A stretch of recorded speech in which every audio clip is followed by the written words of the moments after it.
반가워요. 네, 반갑습니다. 한 주간 잘 지내셨어요? 네. 네. 아주 그 환한 모습으로 맞아줘서 고맙습니다.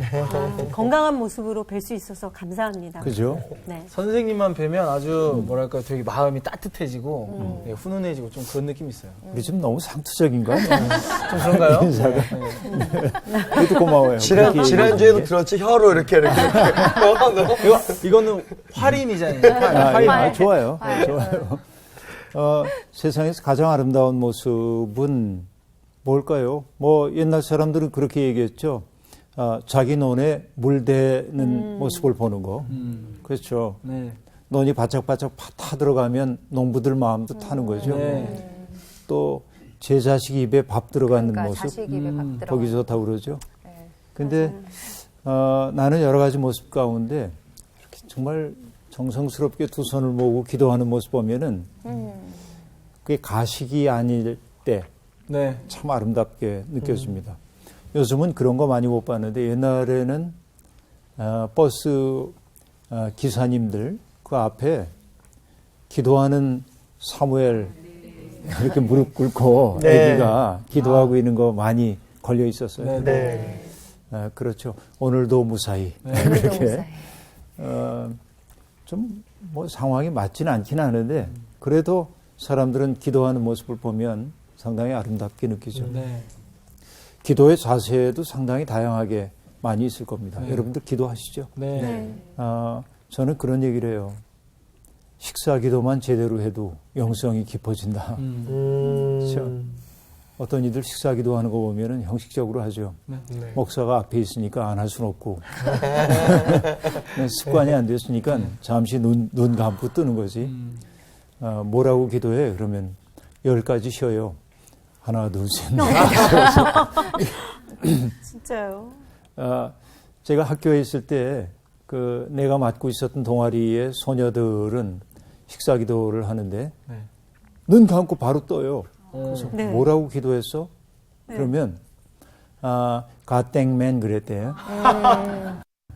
God thank you, amen. 그렇게 줄여서 그것도. 아유. 기가 막히네요. 또 어떤 아이는 그렇게 얘기합니다. 하나님 3번이요. 3번이요? 기도문 3개 써놓고 오늘은 3번이요. 이렇게. 귀엽다. 네, 아이들이니까 그런데 진실한 기도 뭘까? 살다 보면 내가 신자가 아니라고 그래도 기도하게 되는 시간들이 있죠. 하나님 고통에 처한 사람들 보면서 너무나 절박한 처지에 있는 사람을 보면 하나님 믿지 않는 사람이라고 해도 하나님 이게 이 문제가 좀 해결되기를 원한다. 인간의 무력감을 느낄 때마다 사람들은 절대적 대상을 바라보도록 되어 있죠. 네. 그러니까 인간이 신에게 기도한다고 하는 것은 자신의 무력감을 느낄 때인 경우가 아주 많이 있습니다. 살다 보면 나 스스로가 너무 무력하고 네. 세상 앞에서 내가 할 수 있는 일이 아무것도 없다. 네. 그렇게 느낄 때가 있죠. 제일 큰 괴로움은 내가 무력할 뿐만 아니라 내 삶에 대한 통제를 나 스스로가 할 수가 없어. 그럴 때 있죠. 이것이 뭐예요? 마음에는 원이로되 그런 거죠. 그때 자신의 그런 모습이 부끄러워질 때 우리는 기도하죠. 오늘 그 기도하는 사람의 이야기를 함께 읽어보려고 합니다.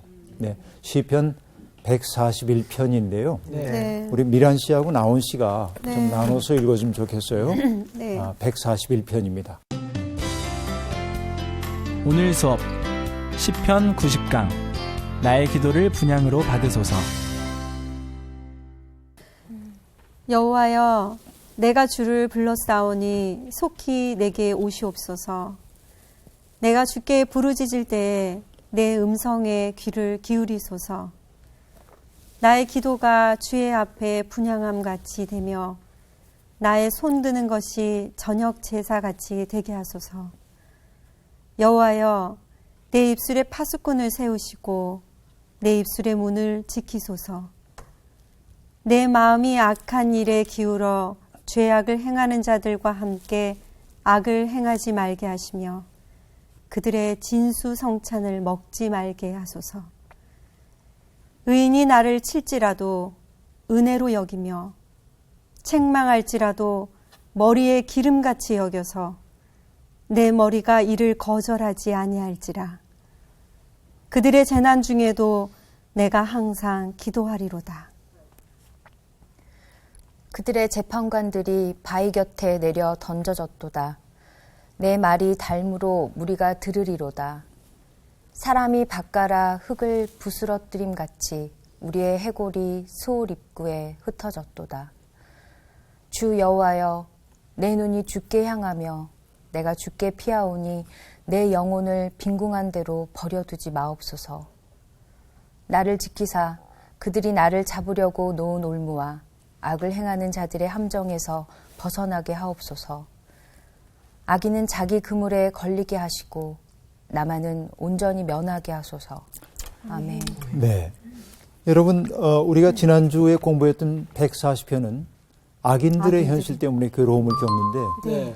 141편은 악인들의 현실보다는 내가 자기 자신, 네. 유혹에 직면하고 있는 자기 자신의 문제를 다루고 있죠. 네. 지난주에 성호 씨가 나중에 그런 질문을 제기했어요. 네. 이 악인의 문제, 이게 정말 심각한 문제이기 때문에 교회에서는 항상 착한 사람들이라고 하고 우리에게 악한 사람 보면 다 용서해야 되고 선하게 받아들이고 그게 맞습니까? 그렇게 물었어요. 그렇죠? 이거 참 심각한 문제입니다. 근데 이렇게 이제 우리가 봐야 합니다. 정교회, 여러분 정교회가 있어요. 동방정교회라고 흔히 얘기하는데 네. 정교회의 그 성화, 이콘이라고 부르는데요. 그 성화를 보면 성인들의 모습 속에는 항상 후광이 네. 그려져 있죠. 네. 또 예수 그리스도의 모습에도 네. 후광이 그려져 있고 근데 예수님의 후광은 달라요. 다른 사람들과. 어떻게 다르냐면 그 후광 속에 십자가가 들어가 있어요. 이렇게. 그리고 오온이라고 쓰여 있습니다. 헬라어로. 나는 나다. 그거. 그게 쓰여 있어요. 이게 이제 예수 그리스도인데 성인들에게도 후광이 있고 그런데 성인들을 유혹하고 있는 어떤 그 악마 같은 존재들이 있잖아요. 네. 서방 세계의 회화 속에서는 악마들은 무섭게 그립니다. 네. 그렇죠? 뿔이나 뿔 있든지 있고. 이렇게 무섭게 그려놓습니다. 네. 그런데 동방교회에서 그 성화 속에서의 악인들은 똑같아. 우리하고 똑같아요. 여러분 어딘가를 한번 가봤더니요. 예수님이 빌라도에게 재판을 받으시고 십자가 골고다 언덕으로 올라가시는 그 과정 가운데서 14번 넘어지시고 멈추시고 했던 그 과정을 쭉 형상화해 놓은 것을 봤습니다. 조형물로. 네. 그런데 그 조형물을 보고 조금 속상했어요. 내가. 왜 속상했냐면 예수님 박해하는 무리들을 너무 무섭게 형상화해 놓은 거예요. 왜냐하면 내가 그들과 동료이기 때문에 무섭다는 얘기가 아니고 악의 실체를 모르는 것 같아. 그게. 왜냐하면 험상구 준 사람이 악인 아닙니다. 네. 보면. 네. 정말 악을 행하는 사람들을 보면 곱상한 사람들 많습니다. 맞아요. 악은 정말 평범한 데서 나오거든요. 네. 그러니까 선과 악을 구도화하기 위해서 악한 사람들을 험악하게 그리고 네. 이것은 악의 실체를 알지 못하기 때문에 그렇다. 사람들로 하여금 착각할 수 있겠다. 네. 사람 모습을 보고 저 사람 악한 사람일 거야. 못생겼으니까 이렇게 하면 안 되잖아요. 갑자기 찔렸죠. 예전에 사실은 그 공산당 어렸을 때 그리면은 막 뿔나고 막 이랬었거든요. 맞아요. 재직 맞아요. 그렇지 않거든 사람 맞아요. 속에 너무나 평범한데 네. 아주 악한 사람들도 있고 겉보기에는 우락부락해 보이는데 선한 사람도 있잖아요. 네. 그래서 우리가 분별을 잘해야 하는데요. 이 동방교회의 그림에서 사탄이나 이런 존재는 똑같이 평범한 얼굴로 그려져요. 구별되는 건 있어요. 더 화사해. 어떻게 구별되냐면 좀 작게 만들어져. 작게 그려져요. 그리고 약간 어둡게 그려집니다. 이건 뭘 뜻하는지 아세요? 그 사탄 같은 악인의 존재 속에도 뭐가 남아있다고 보는 거냐면 하나님의 형상이 남아있어요. 그러니까 가능성이 있어요. 다만 하나님의 형상은 남아있지만 그들은 뭘 실패한 거냐면 하나님 닮진 못한 거예요. 그렇죠. 하나님 형상과 하나님 이미지와 하나님 닮음은 다르거든요. 네. 그래서 우리가 악한 일을 하는 사람들을 보면 그냥 악한 일을 하는 사람은 우리가 선대해야 돼 이렇게 얘기하면 그들은 악의 현실 속에 계속 머물 수밖에 없어요. 네. 네. 악한 자들은 여전히 악해요. 네. 악한 자들에 의해서 선한 사람들이 고통받도록 되어 있어요. 네. 그러니까 뭐냐면 그의 속에 있는 하나님의 형상을 우리가 인정할 때 그의 존재 자체를 부정하지 못해. 그러나 그가 하고 있는 그 일은 악한 역할을 하고 있다고 한다면 네. 우리가 폭력적으로 그를 배제해야 할 것은 아니지만 그가 자기가 잘못을 저지르고 있다는 사실을 깨달을 수 있도록 저항해줘야 합니다. 네. 그렇죠. 저항하지 않는 믿음이라고 하는 것은 악의 먹이가 되기 쉬워요. 네. 그래서 아닌 것을 향해 아니라고 얘기할 수 있는 용기가 있어야 합니다. 네. 이것이 기독교인들에게 요구되는 거죠. 네. 근데 중요한 것은 뭐냐면 항상 우리가 악은 바깥에 있다고 생각하는 경향이 있었는데 네. 지난주 공부에서도 내가 얘기했지만 악은 바깥에 있지 않고 내 속에 있는 가능성들인 것이죠. 네. 그래서 우리는 나와 싸워야 돼. 네. 내 속에 있는 악과. 그렇죠? 네. 그래서 141편은 자기 자신 속에 있는 악의 경향성과 싸우는 이야기입니다. 근데 그 경향성과 싸우는 것은 내 이성적 능력과 의지, 감정 동원한 것이기도 하지만 이 시인은 기도하는 거예요. 네. 하나님 앞에. 그렇죠? 그 기도가 어떤 의미를 갖고 있는지에 대한 이야기를 우리가 생각해 봐야 합니다. 네. 자, 오늘의 시인은요, 굉장히 외로운 처지 속에 있습니다. 늘 자기를 살펴보니까 마음의 중심이 무너질 가능성이 대단히 많이 있는 사람임을 그가 알기 시작했습니다. 자, 내 마음의 중심이 무너져요. 그러면 나 스스로를 고추 세워야 하는데 내적 힘이 내 속에 없는 겁니다. 네. 그렇죠? 나는 믿음이라고 하는 것을 이런 말로 표현하곤 하는데요. 마음 속에 기둥 하나 세우기. 네. 여러분, 믿음이라고 하는 건 마음속에 기둥 하나가 딱 들어서는 거예요. 그럼 네. 든든해져요, 내가. 뭐 바람 불어도 잠시 흔들릴 수는 있지만 다시 딱 설 수 있어요. 네. 믿음은 그런 것이죠. 그래서 전부터 얘기했지만은 믿음이라고 하는 것은 힘, 저력이에요, 저력. 네. 내 속에 저력이 생기는 거라고 얘기를 했습니다. 근데 여러분, 이 시인이 고백하고 있는 것은 뭐냐면 정말 내가 늘 흔들리는 존재라고 하는 사실을 그가 깨닫고 있어요. 네. 그래서 그는 그런 상황 속에서 그의 눈이 누구를 향하냐면 하나님을 향하는 거예요. 그래서 내 마음속에 기둥 하나를 세우기 위해 그가 선택한 길은 네. 하나님께 부르짖습니다. 나의 있는 그대로의 모습을 주님 앞에 드러내놓고 네. 여러분, 제가 말했죠. 기도할 때 하나님 앞에 점잖고 아주 아름다운 말로 기도하려고 할 필요가 없다. 그 얘기죠. 그렇죠? 내 속에 누군가에 대한 미움이 있는데 마치 아무것도 아닌 것처럼 하나님 용서하라고 그러셔서 그를 용서하나이다. 마음속에서는 이를 드드득 깔면서 그렇게 하면 안 되죠. 정직하게 얘기해야 돼요. 하나님 용서하라 하셨지만 전 도저히 용서가 안 됩니다. 제 마음속에 그 사람 어떻게 됐으면 좋겠어요. 그 마음을 솔직하게 하나님 앞에 내놓을 수 있어야 합니다. 네. 공중기도에서 그러면 안 돼. 마이크 대고. 그러면 안 되고 홀로 기도할 때 네. 내 마음속에 있는 고통 내놔야 합니다. 근데 재미나는 게 뭐냐면 내 속에 있는 내 마음을 언어학적으로 발화한다고 말하는데 네. 말하는 순간, 그렇죠? 언어화되는 순간 내 감정을 내가 바라보게 됩니다. 네. 이게 이제 중요한 거예요. 네. 내가 내 감정을 언어화해서 바라보기 시작하면 그 감정이 나를 뒤흔드는 힘이 약화되는 걸 경험할 수가 있어요. 이게 참 중요한 거라고 볼 수 있어요. 그래서 여러분, 어떤 사람들이 상담을 할 때 상담자에게 찾아가지고 얘기합니다. 그래서 다 얘기해요. 그럼 상담자는 경청해 줍니다. 아, 그러셨어요. 공감해 주면서 경청해 줘요. 상담자가 해결책을 안 줘요. 그런데도 상담받고 나오는 사람이 뭐라고 하냐. 이제 마음이 좀 후련해져서. 얘기 다 하고 나니까. 네, 맞아요. 그렇죠? 이 속에서 마치 여러분 물이 끓고 있는 주전자 뚜껑이 달싹달싹 하는 것처럼 네. 폭발 직전이었는데 뚜껑을 열어주니까 김이 싹 나오고 나니까 폭발력이 좀 사라진 거지. 네. 그러니까요. 여러분 하나님 앞에 내 마음을 정직하게 드러내게 될 때 그것이 우리를 변화시켜요. 네. 어떤 분이 SNS에서 재미나는 걸 쓴 걸 봤어요. 외국 사람인데요. 이렇게 썼습니다. 너 기도해서 뭘 얻었어? 그렇게 물었어요. 네. 뭐 돈 많아져서 출세해서 그런 얘기겠죠. 네. 기도해서 얻은 건 없는데 이런 게 많대. 어. 그분이 그렇게 얘기했어요. 이런 게 많대. 이게 무슨 말이지? 내 속에 있던 분노, 내 속에 있던 절망감, 내 속에 있던 누군가를 향한 그 미움, 네. 이런 것들을 잃어버리고 말아서.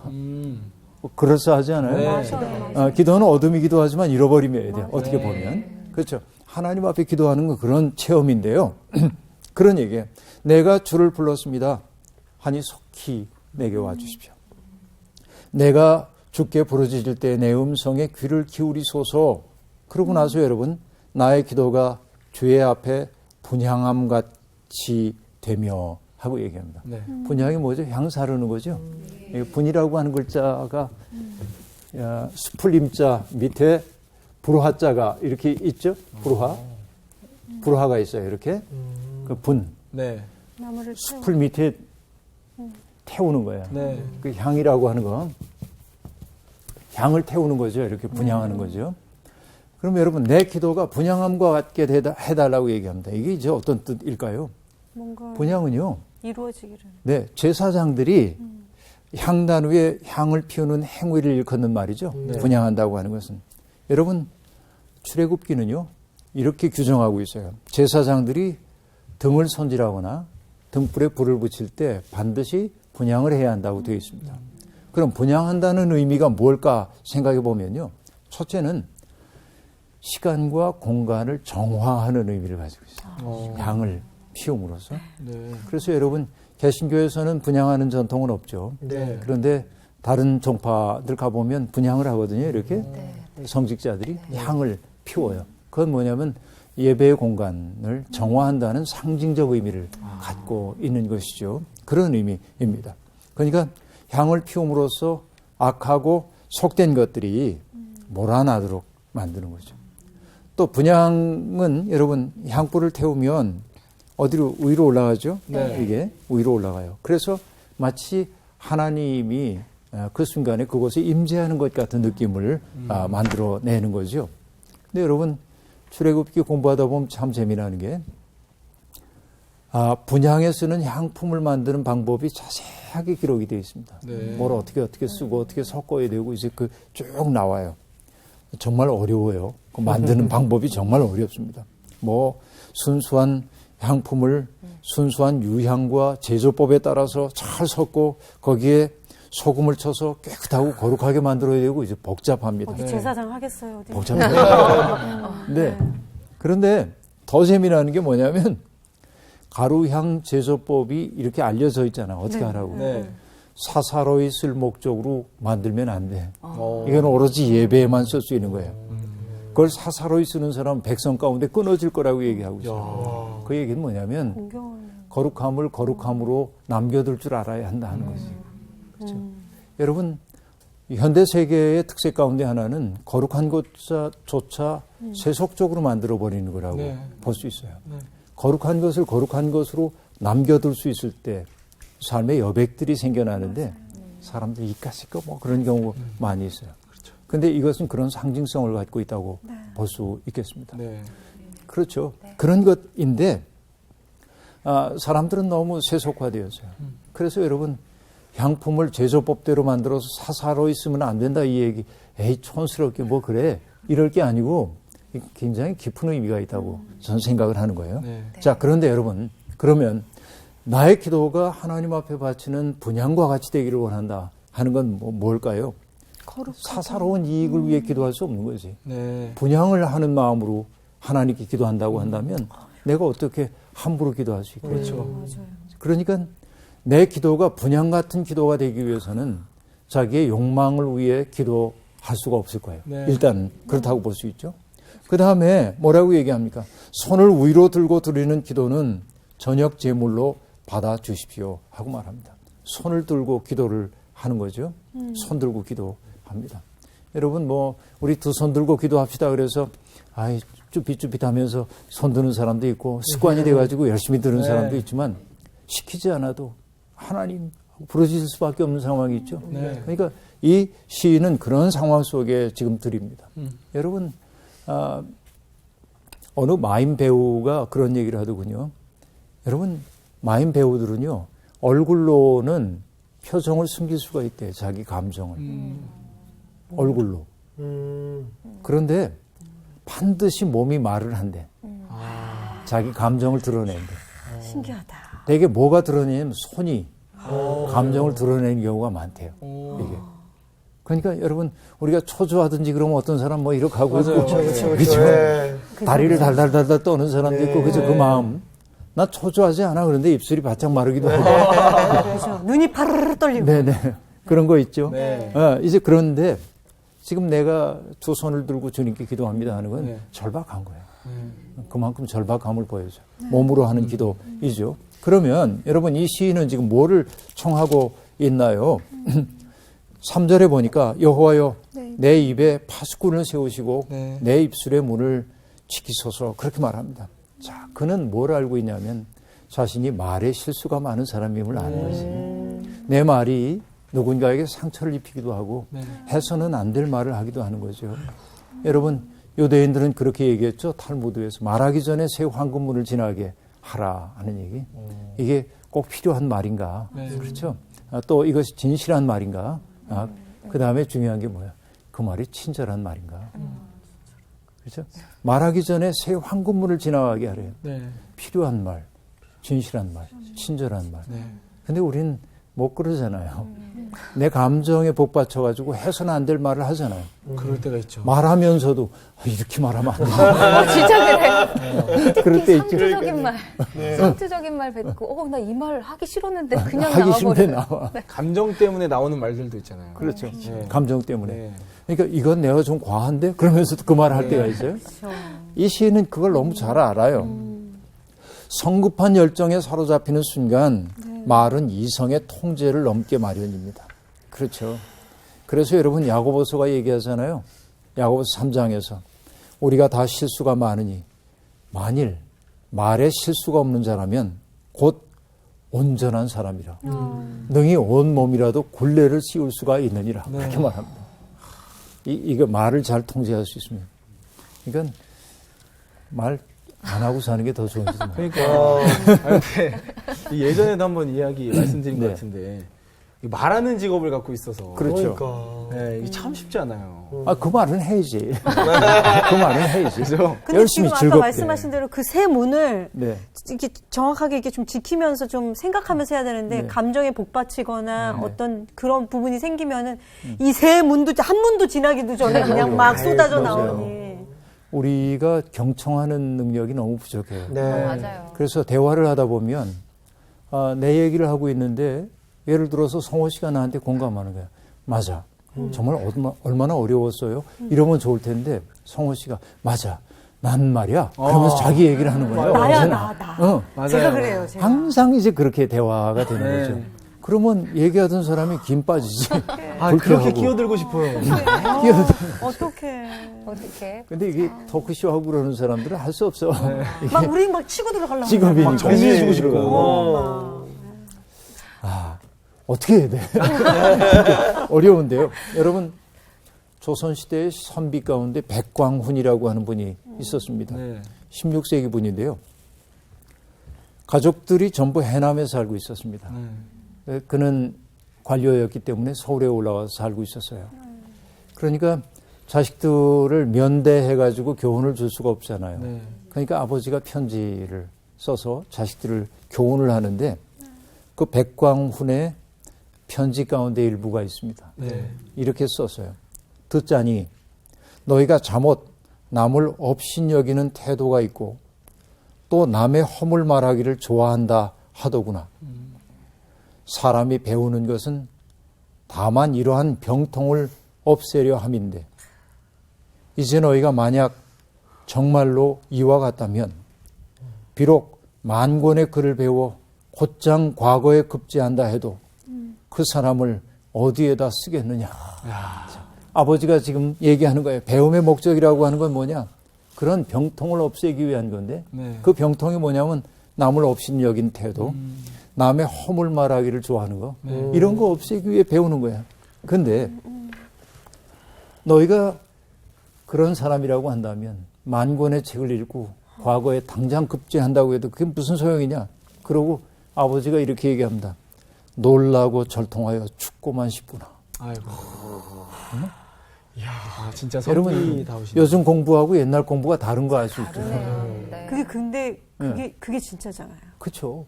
그게 진짜죠. 그리고 이렇게 얘기합니다. 이후로도 너희들이 이 같은 버릇을 딱 끊지 못하고 뭐라고 말하는 사람이 있게 되면 맹세컨대 다시는 너희들을 보지 않겠다. 아버지가 단호하시네. 단호하게 네. 얘기합니다. 근데 우리는 지금 교육이 거꾸로 가고 있죠. 남 없인 여기고 맞아요. 남 허물하기를 좋아해도 공부 잘하고 좋은 대학 가고 좋은 데 취직하고 그러면 내 아들 짱, 내 딸 짱 이러는 거 아닌가요? 맞아요. 예, 교육이 뒤집힌 교육이죠. 네. 참 사람 때문에 교육을 하지 못하는 거죠. 맞아요. 자, 이 시인은 자기의 한계를 너무나 잘 알고 있는 사람입니다. 남의 허물을 보는 사람이 아니라 자기 허물을 보고 있는 거죠. 그래서 그는 자기를 지킬 수 있는 힘을 달라고 청하고 있는데요. 4절부터 나오는 기도를 보면 감동입니다. 정말 진짜. 뭐라고 말하냐면 내 마음이 악한 일에 기울어 죄악을 행하는 자들과 함께 악을 행하지 않게 하소서 하고 말합니다. 네. 자, 첫째는 뭐냐면 내 마음이 악한 일에 기울어지지 않게 해 주십시오. 네. 그 얘기는 뭐죠? 자기 마음이 언제라도 악에 끌릴 수 있음을 알아요. 네. 그렇죠? 인간의 마음속에는요. 악의 경향성이 있어요.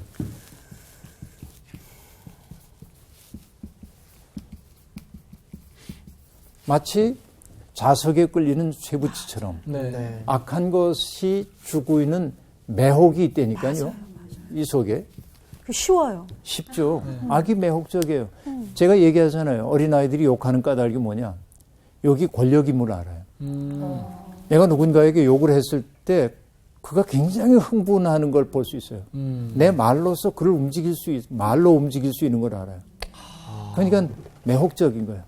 아이들에게 부모님이나 유치원 선생님이 우리 친구들끼리 착한 말 써야 돼요 하고 얘기해요. 그럼 네 그러는데 어떤 아이가 욕을 딱 했는데 그게 이제 심정을 건드리는 거죠. 그렇죠. 그럼 욕이 권력이구나. 알더라고요. 애들은. 아는 거죠, 이게. 그래서 인간 속에는 악의 경향성이 있어요. 이게 매혹적이에요. 네. 악이라고 하는 것이. 네. 그러니까 이 사람도 정직하게 얘기하는 거예요. 나는 늘 순박하고 착한 사람인데 뭐 저 사람이 나빠 이게 아니죠. 내가 악한 일에 기울어질 수 있어. 내 마음이. 네. 그러니까 내 마음이 악한 일에 기울어지지 않게 해달라고 기도하고 있는 겁니다. 그 다음에 뭐라고 얘기합니까? 악한 일을 하는 자들과 어울려서 악한 일을 하지 않게 해 주십시오. 이렇게 말합니다. 네. 결국은요, 여러분 사람이 나빠지는 것은요, 악한 일을 도모하는 사람들과의 사귐 속에서 악해지는 경우가 참 많습니다. 우리 이런 경우 많이 있죠. 그래서 우리에게 필요한 것은 선한 일을 지향하는 사람들의 모임을 만들어가는 일이에요. 네. 그러니까 악인들을 없애려고 하기보다는 네. 더 중요한 것은 선한 일을 하려고 하는 사람들이 많아지면 좋아요. 네. 여러분 일제시대에 성서조선이라고 하는 잡지를 내셨던 김교신 선생님이 계세요. 네. 김교신 선생님의 글을 읽다 보니까 이런 말 나오더군요. 전에도 얘기한 적이 있는데요. 상처가 났어요 여기에. 그러면 아물죠. 딱지가 생기죠. 네. 그럼 좀 떨어질 때까지 놔두면 좋은데 우리 꼭 무슨 버릇이 있어요. 튀죠. 뜯어요. 자꾸 요만큼 네. 뜯어내고 네. 요거 언제 떨어지나 맨날 그러죠. 네. 그러다 거의 떨어진 것 같아서 띄워볼까 그러다 보면 피나. 피나요. 그러니까요. 다 그러는구나. 그렇죠. 여러분 딱지를 띄는 일보다 뭐가 더 중요하냐면 속에서 새살이 차오르는 일이 더 중요해요. 네. 맞아요. 그렇죠. 그 얘기는 뭐냐면 악을 없애는 일도 중요하지만 악을 없애려고 하다 지치는 것보다는 선한 일을 하는 사람들이 연대하는 일이 더 필요해요. 그래서 선한 일을 하는 것이 쉬운 세상 되도록 만드는 거. 이게 기독교인들에게 주어져 있는 과제예요. 여러분, 지원 공동체야. 그래서 내가 넘어지려고 할 때 누군가가 나를 지탱해 주는 이들이 있어야 하는 거죠. 여러분, 옛날에 우리 촛불 집회 그 촛불 의식 하잖아요. 수련회 같은 데 가면 촛불을 들고 이렇게 가다 보면 바람이 불어서 꺼져요. 근데 촛불 의식을 집전하는 사람들이 꼭 얘기합니다. 바람이 불어 꺼지더라도 당황하지 말라고. 불씨를 나눠줄 친구가 옆에 있으니까. 그렇잖아요. 그렇죠? 그러니까 나눠가면서 새로운 세상 만들어야 되는 거야. 악한 일을 하는 자들과 어울리지 않게 해주십시오는 뒤집으면 선한 일을 행하는 이들과 어울리게 해주십시오 하는 얘기겠죠. 자, 그 다음에 뭐라고 얘기하냐면 이게 이제 기가 막힌 대목인데요. 4절에 말미에 나옵니다. 그 악인들 얘기하면서요.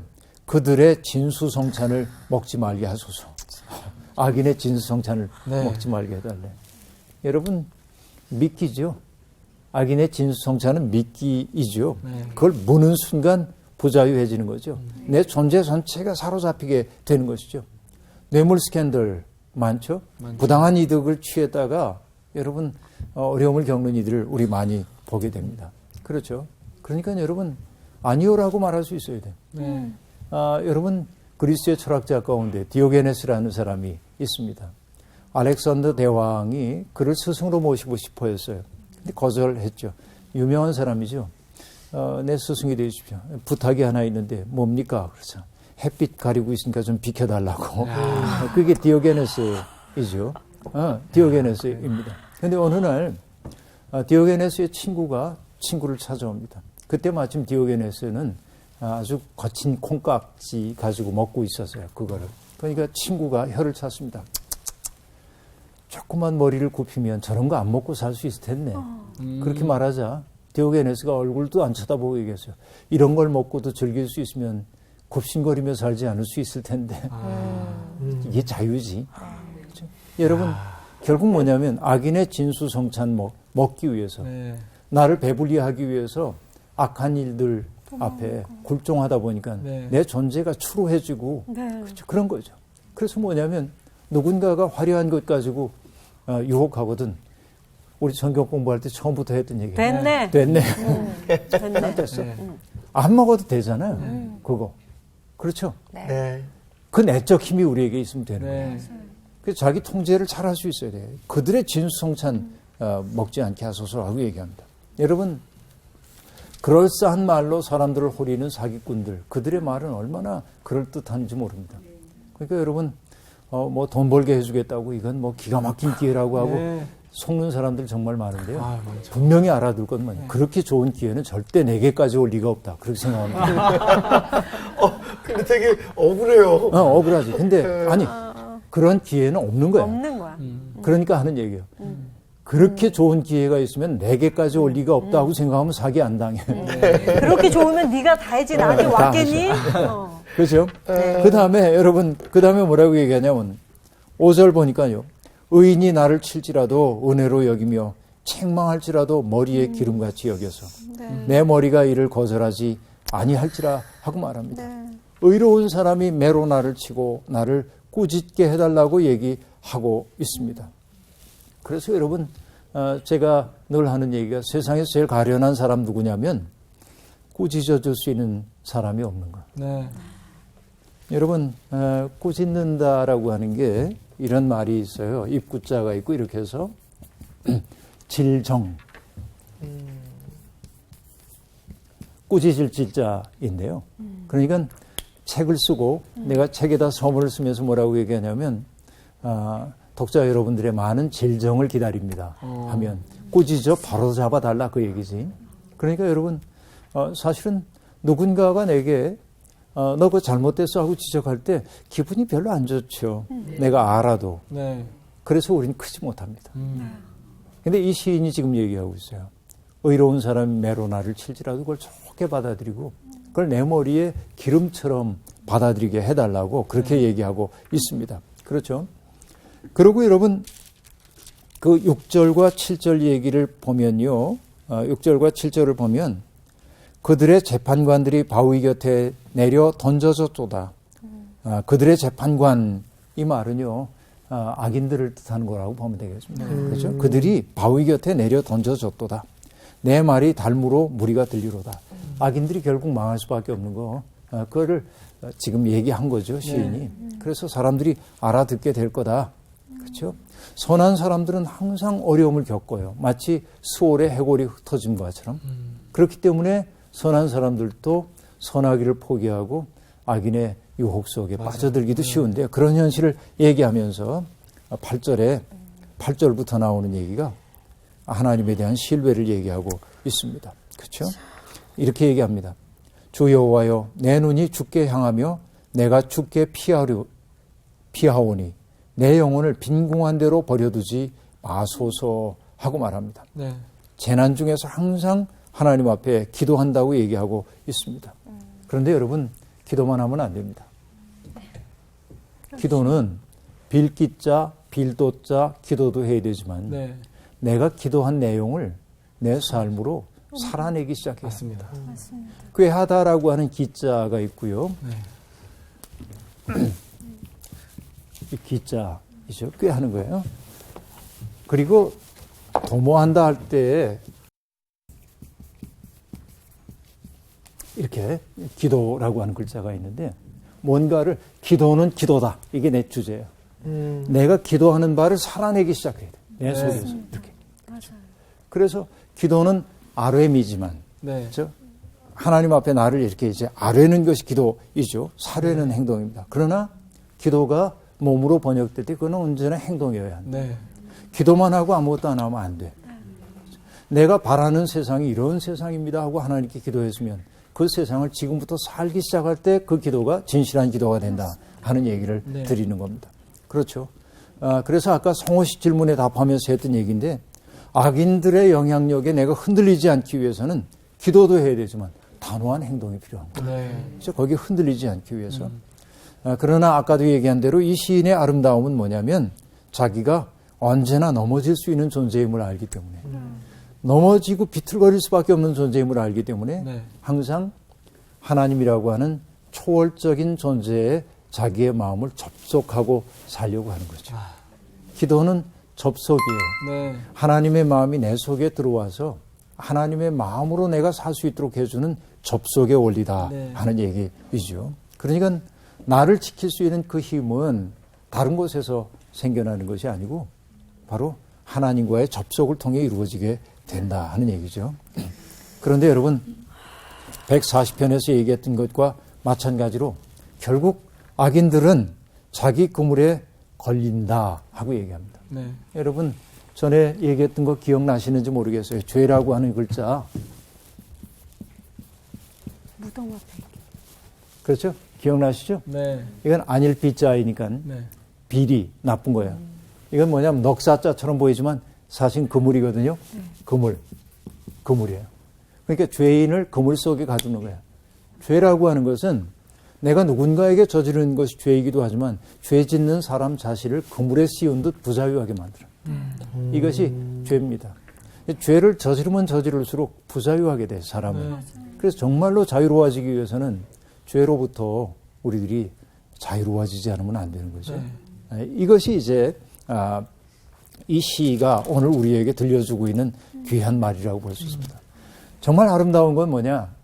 악의 가능성은 항상 타자에 있고 나에게는 없는 척 하는 게 아니라 네. 이 시인은 자기가 언제라도 흔들릴 수 있고 죄의 유혹에 넘어질 수 있는 사람임을 알고 있기 때문에 네. 하나님 앞에 구하는 거죠.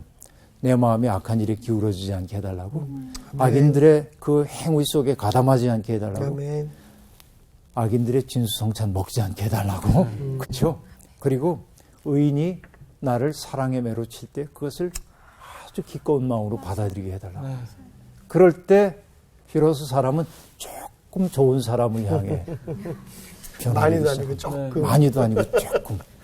그렇죠. 그것도 될까 말까. 될까 말까. 네. 쉽지 않아요. 여러분, 141편의 기도가 네. 우리의 일상적 기도가 되면 좋겠습니다. 아멘. 오늘 수업 마칠게요. 고맙습니다. 감사합니다.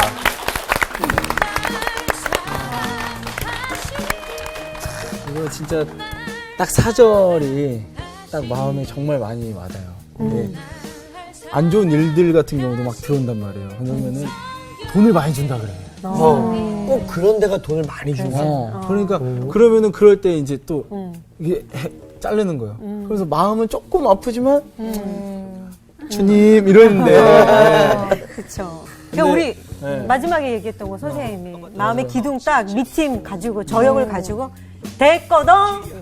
누가 막아? 네. 하나 둘 셋. 됐거든. 갑시다. 고고. 이번 주 퀴즈입니다. 바울이 빌립보에서 만난 자색옥감 장수는 누구인가요? 1번 나합, 2번 로암미, 3번 루디아. 정답을 아시는 분은 CBS 성사학당 홈페이지에 정답을 올려주시거나 우편으로 보내주시면 됩니다. 보내실 곳은 서울특별시 양천구 목동서로 159의 1 CBS 성사학당 담당자 앞입니다. 연락처를 꼭 남겨주세요. 선정되신 분들에게는 대한성서공회에서 성경, 송태근 선생님의 캐도남마 다니엘서, 김기석 선생님의 일상 순례자, 신우인 선생님의 땅과 하늘의 갈림길에서, 이영재 선생님의 이삭 이야기, 성경 통독을 위한 최고의 자습서 성경 2.0 가운데 하나를 드립니다.